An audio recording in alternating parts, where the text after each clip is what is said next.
এটা তো খুব ভালো কথা, কিন্তু বন্দে মাতরম যখন বাজাবেন তার আগে যেন বলে দেওয়া হয় এটা বঙ্কিমচন্দ্র চট্টোপাধ্যায়ের লেখা, এটা বঙ্কিম দাসের লেখা নয়। বন্দে মাতরম যখন বাজাবেন তখন যেন এটা বলে দেওয়া হয় যে এটা আসলে বন্দে মাতরম, বন্দে ভারত নয়। কারণ পার্লামেন্টে দাঁড়িয়ে তো বিজেপির সাংসদরা বন্দে মাতরমটা উচ্চারণটুকু করতে পারেন না, বন্দে ভারত বলে ফেলেন। বা এটা যেন মাথায় রাখা হয় যে বঙ্কিমচন্দ্র চট্টোপাধ্যায় যদি আজকে বেঁচে থাকতেন তাহলে তাকে যেন লজিক্যাল ডিসক্রিপেন্সির নাটক করে তাকে হিয়ারিং এর শুনানিতে দাঁড় না করানো হতো। কারণ বঙ্কিমচন্দ্র চট্টোপাধ্যায়ও লিখতেন, বঙ্কিমচন্দ্র চ্যাটার্জিও লিখতেন। তো চট্টোপাধ্যায় চ্যাটার্জি আলাদা বলে তাকে লজিক্যাল ডিসক্রিপেন্সির লাইনে দাঁড় করানো হবে, এইরকম ঘটনা যেন আজকের দিনে না পুনরাবৃত্ত হয়। প্রথম কথা, একজন বাঙালি হিসেবে এটাই কাম্য। দ্বিতীয় কথা, কারা আমাদের দেশপ্রেমের পাঠ শেখাচ্ছে? কারা? বন্দে মাতরম ছিল স্বাধীনতা সংগ্রামীদের বীজ মন্ত্র, মন্ত্র মোদের সঞ্জীবন বন্দে মাতরম।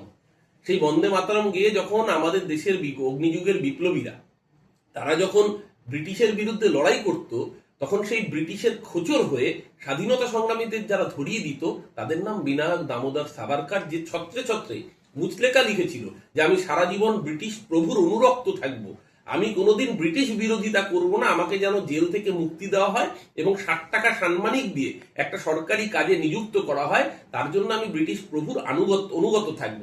সেই সাভারকারকে যারা ভারত রত্ন দেওয়ার প্রপোজাল আনছে, তারা যখন বন্দে মাতরম নিয়ে বড় বড় কথা বলে, তাদের মুখ কোনটা আর মুখোশ কোনটা আগে সেটাকে বাঙালি আবেগ উস্কানোর চেষ্টা করা হয়। গতবার 21-এর ভোটের আগে আমরা দেখেছিলাম জব্বা আলখাল্লা পরে বড় দাড়ি লাগিয়ে চোলায় চোলায় বাজবে জয়ের বেরি, পায়ের বেগেই এমন কিছু ফেটে গিয়েছিল আমরা জানি।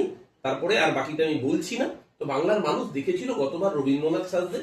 এবার বঙ্কিমের অস্ত্রে যারা শান দিতে চাইছেন তারা বঙ্কিমচন্দ্রের নামটা আগে ভালো করে উচ্চারণ করুন। বঙ্কিমচন্দ্র চট্টোপাধ্যায় বঙ্কিম দা নয়, পাশের বাড়ির দাদা নয় যে তার সাথে ছোটবেলা ডান্ডাগুলি খেলতেন।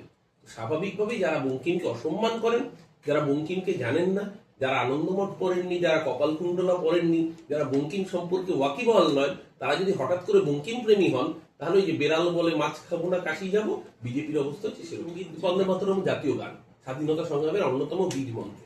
কিন্তু এই সময় দাঁড়িয়ে করার অর্থ ওই ঠিক যেভাবে বিজেপি ভোটের আগে রাম মন্দির করে, কারণ রামচন্দ্রকে ওরা ধর্ম হিসেবে নয় ভোট হিসেবে ব্যবহার করে, একইভাবে এখানেও বাঙালি সেন্টিমেন্ট, বঙ্কিমচন্দ্র, স্বাধীনতা সংগ্রাম, এইসব ইমোশনকে ভোটের স্বার্থে ব্যবহার করছে। ভোট মিটে গেলে দেখবেন বাংলা ভাষায় কথা বলার অপরাধে আবার পেটাবে বাঙালি বলে বাংলাদেশে পাঠিয়ে দেওয়ার হুমকি দেবে।